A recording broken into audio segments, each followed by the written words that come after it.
I've been the fly on the wall for more than 2 decades of sectional title disputes. I've got the data, the rules, and the real-world solutions.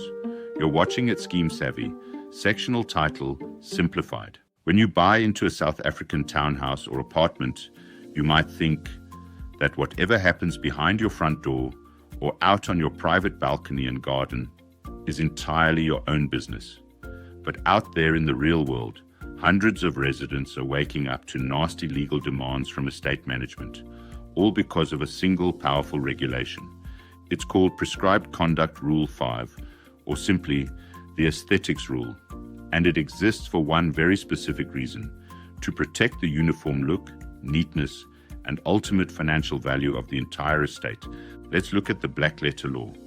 Rule 5 strictly dictates that an owner or occupier must not do anything to their section or their exclusive use area that is deemed aesthetically displeasing when viewed from the outside, unless you have the prior written consent of the trustees. The exterior appearance of your home and garden must remain in perfect harmony with the rest of the complex. This is where the real legal traps catch residents trying to upgrade their properties. Want to swap out your standard wooden front door for a modern glass sliding door? Or maybe attach a canvas awning over your patio? Legally, you can't touch them. The exterior face of your front door and the balcony walls are structurally common property. Altering their design or material framework without written trustee consent violates the appearance rules. Even minor lifestyle choices are regulated. Potted plants on a balcony are perfectly fine until they become overgrown, die, or start leaking water that damages the estate's exterior paintwork. At that point, it triggers an aesthetic breach. The exact same rules apply to your ground floor garden. Many owners assume that because a garden is marked for their exclusive use, they can landscape it however they like. They don't. Planting invasive trees, building raised brick flower beds, or installing garden sheds are all direct violations of PCR 5 if done without written trustee permission. But the absolute biggest blunder is enclosing a balcony with glass windows.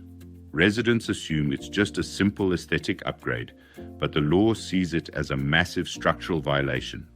Enclosing a balcony permanently transforms an outdoor space into an indoor room. This extends the actual square meter size of your unit, which completely changes the estate's participation quota calculations. To do this legally, you need a full Section 24 extension, requiring a special resolution from the owners, a new land surveyor blueprint, and updated registration at the deeds office. If you just bolt up glass windows without this, the body corporate can legally force you to rip them down. But it's not a one-way street. Can the trustees themselves legally walk into your exclusive garden, chop down a tree, or dig up the estate's common lawns just because they feel like a change? Absolutely not. Under Prescribed Management Rule 29, trustees are heavily restricted. If a tree's roots are actively lifting common pathways or cracking water pipes, removing it is classified as ordinary, necessary maintenance. Trustees can vote on this and proceed immediately. But if trustees want to cut down perfectly healthy trees simply because they don't want to sweep up leaves, or if they want to replace lush green lawns with rock gardens, the law considers this a major alteration to common property. For standard landscaping or cosmetic makeovers, trustees must provide all owners with a formal 30-day written notice explaining the costs and the plan. Owners then have 30 days to object and force the matter to a vote. If the trustees want to put in something luxurious, like an expensive water feature or a community koi pond, they must get a 100% unanimous resolution from the owners before touching a single shovel. So, how do you avoid the gridlock? Owners, whether you're altering a garden, putting up an awning, or planning a balcony enclosure, always get your approvals in writing first. And trustees, apply the appearance rules fairly, without launching illegal, uncertified fining campaigns. Keep your balconies clear, your gardens approved, and your community harmonious.